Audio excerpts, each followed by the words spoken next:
Planning a move in Polk County, North Carolina? Whether it's Columbus, Tryon, or nearby towns, moving can feel stressful, but with the right approach, it can be smooth and worry-free. Hi, this is Three Movers, and today we're sharing quick tips for a stress-free move in Polk County. Booking your move ahead of time is essential. Polk County's neighborhoods can have limited parking and tight streets, so reserving your moving truck and crew early ensures a smooth and efficient moving day. Use sturdy boxes, bubble wrap, and moving blankets, especially for fragile items. Clearly label each box by room.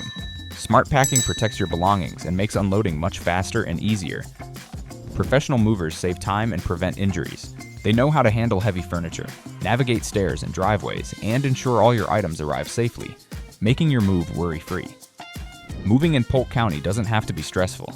With early planning, organized packing, and professional movers, your relocation can be simple and efficient. Visit threemovers.com/north-carolina/polk-county/ for free estimate and let experienced movers handle the heavy lifting.